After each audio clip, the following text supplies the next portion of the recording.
दिन भर से हमारी ये बड़ी कवरेज जारी है, जहां पर हम आप तक नई दिल्ली में जो प्लेटफॉर्म नंबर 14 और 15 पर हादसा हुआ है, भगदड़ हुई है, उसकी एक तस्वीर पहुंचा रहे हैं। नई दिल्ली रेलवे स्टेशन देश की राजधानी दिल्ली का सबसे बड़ा रेलवे स्टेशन है, लेकिन इस वक्त ये अपनी बदइंतजामी की वजह से सुर्खियों में है। बता दें आपको, बदइंतजामी की वजह से ही ऐसा हुआ है कि 18 यात्रियों की कल मौत हो गई है। कई लोग घायल बताए जा रहे हैं। कई ऐसे परिजन हैं जो हैरान परेशान हैं, अपनों को तलाश रहे हैं, अपनों को ढूंढ रहे हैं और ये सब जाना चाहते थे प्रयागराज महाकुंभ में शामिल होने के लिए, लेकिन रेलवे की तरफ से कोई ऐसी व्यवस्था की नहीं गई कि इतने बड़े स्तर पर जब भीड़ एक जगह इकट्ठा होगी तो इतनी बड़ी भीड़ को कैसे मैनेज किया जाएगा। क्राउड मैनेजमेंट बुरी तरीके से फेल हो गया और उसी की तस्वीर कल नजर आई, जो लगातार एबीपी न्यूज अपने दर्शकों तक पहुंचा रहा है। इस वक्त भी रेलवे स्टेशन के बाहर की तस्वीरों से आप अंदाजा लगाइए कि कितने सारे लोग यहाँ रेलवे स्टेशन का रुख कर रहे हैं, क्योंकि महाकुंभ जाने के लिए रेलवे को ही सबसे बड़ा ऑप्शन लोगों ने बनाया हुआ है, लेकिन ट्रेनों की हालत यह है कि उसमें तिल तक रखने की जगह नहीं है। लोग परेशान हैं और कल जो हादसा हुआ है जिसमें 18 लोगों की मौत हुई है, उसको लेकर लगातार सवाल पूछा जा रहा है कि इस हादसे का जिम्मेदार कौन है। जिन 18 लोगों की मौत हुई है, उनकी मौत के लिए जिम्मेदार कौन है और जवाबदेही कब तय होगी, कैसे तय होगी। मेरे साथ इस पर चर्चा करने के लिए मेरे तमाम सहयोगी बने हुए हैं। मैं आपको बता दूं, नई दिल्ली से मेरे साथ बलराम पांडे, रेल भवन से मनोज्ञा लोईवाल और प्रयागराज से अवधेश मिश्रा जुड़ गए। लेकिन इस बीच बड़ी खबर आपको बता देते हैं, भगदड़ कांड की जांच के लिए कमेटी का गठन कर दिया गया है। 2 सदस्यीय कमेटी है जो इस पूरे मामले की जाँच करने वाली है। ये इस वक्त की बड़ी खबर आपके सामने है। जो हादसा हुआ है प्लेटफॉर्म नंबर 14-15 पर, जिस तरीके से भीड़ हुई, एकाएक भगदड़ हुई, जिसमें 18 लोगों की मौत हो गई है, कई लोग घायल हुए हैं। अपनों की तलाश करते हुए परिजन अभी भी यहाँ पर स्टेशन के इर्द गिर्द घूमते हुए नजर आ रहे हैं। उस मामले में अब जांच की बात कही जा रही है। कुल मिलाकर जांच के आदेश तो दे दिए गए हैं, लेकिन जवाबदेही कब तक तय होगी, क्या इस हादसे से कोई सबक लिया गया, ये सबसे बड़ा सवाल इस वक्त है जो लगातार पूछा जा रहा है। और एबीपी न्यूज लगातार ग्राउंड जीरो पर मौजूद है, अपने सहयोगियों से बात कर रहे हैं और साथ ही आपको बता दें, सभी वीडियो फुटेज सुरक्षित रखने की बात भी कही गई है कि उसे सुरक्षित रखा जाए, क्योंकि जांच में बेहद महत्वपूर्ण साबित हो सकते हैं ये वीडियो फुटेज। तो ये इस वक्त की बड़ी खबर आपके सामने है, जो मैं आपके सामने रख दूं कि उच्च स्तरीय जांच कमेटी का गठन कर दिया गया है जो भगदड़ कांड की जांच करेगी। 2 सदस्यीय कमेटी पूरे मामले की जांच करेगी।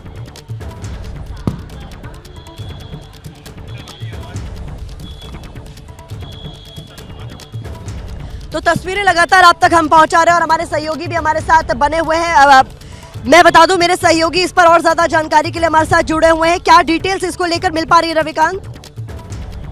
देखिए, इसमें एक इंक्वायरी कमेटी गठित की गई है जिसमें 2 मेंबर हैं जो प्रिंसिपल चीफ सिक्योरिटी कमिश्नर हैं और उसके अलावा प्रिंसिपल चीफ कमर्शियल ऑफिसर है।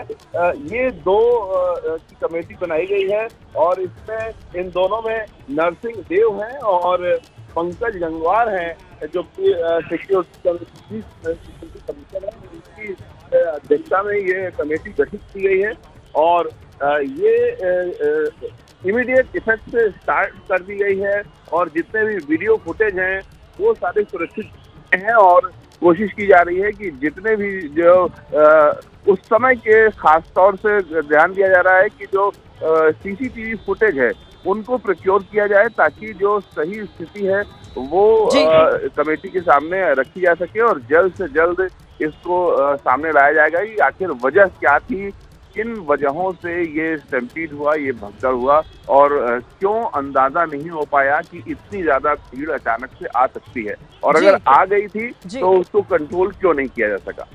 बहुत शुक्रिया इस जानकारी के लिए रविकांत। तो रविकांत बता रहे हैं कि इस पूरे मामले की जांच में तेजी लाने की बात कही जा रही है। सीसीटीवी फुटेज को संभाल के रखने के लिए कहा जा रहा है, क्योंकि जांच में वो कारगर सहयोगी साबित हो सकती है। लेकिन सबसे बड़ा सवाल जो इसको लेकर पूछा जा रहा है, वो तमाम लोग जिनसे अब तक हम बात करते आए वो यही कह रहे हैं कि क्या सीसीटीवी को कोई मॉनिटर नहीं कर रहा था प्लेटफॉर्म्स की, जिसमें साफ तौर पर नजर आ रहा था कि कितनी बड़ी तादाद में लोग एकाएक वहां पर एकजुट थे, जो अपनी अपनी ट्रेन पकड़ने के लिए महाकुंभ प्रयागराज जाने के लिए वहां पर मौजूद थे। क्या सिचुएशन सिचुएशन को अगर मॉनिटर किया गया होता तो इस हादसे से बचा जा सकता था। बलराम पांडे का मैं रुख करना चाहूंगी, मेरे सहयोगी जहां पर है। मुझे ये मालूम पड़ रहा है बलराम कि आपके आसपास अब भीड़ बढ़ना शुरू हो गई है, मौजूदा हालात क्या है, जरा बताइए।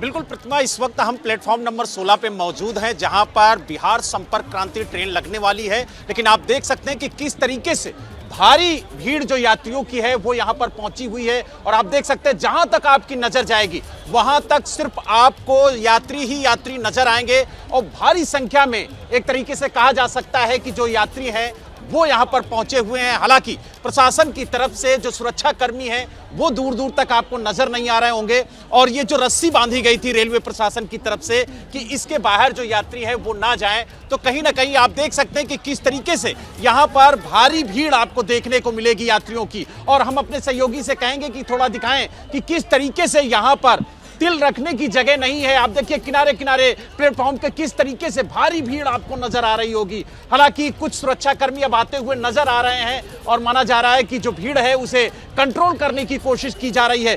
और इसी तरह की तस्वीरें कल भी देखने को मिली थी और धीरे धीरे ऐसे ही भीड़ बढ़ती गई। और जब इन्हें कंट्रोल नहीं कर पाया गया और जब ये कहा गया कि जो ट्रेन है वो दूसरे प्लेटफॉर्म पर आ रही है, तो कहीं ना कहीं एक भगदड़ जैसी स्थिति हुई और हादसे में 18 लोगों ने जान गंवाई। और आप देख सकते हैं कि किस तरीके की तस्वीरें इस वक्त नई दिल्ली रेलवे स्टेशन के प्लेटफॉर्म नंबर 16 पर देखने को मिल रही है। और कमोबेश इसी तरीके की तस्वीरें कल प्लेटफॉर्म नंबर 14 और 15 पर देखने को मिली थी। और आप देखिए कि किस तरीके से भीड़ बढ़ती जा रही है, अपने गंतव्य भीड़ बढ़ती जा रही है। इसलिए एक बार फिर से एबीपी न्यूज रेलवेज को सतर्क कर रहा है, प्रशासन को सतर्क कर रहा है कि आप अपनी व्यवस्था को मजबूत कीजिए ताकि कल जैसा हादसा फिर से पेश ना आए।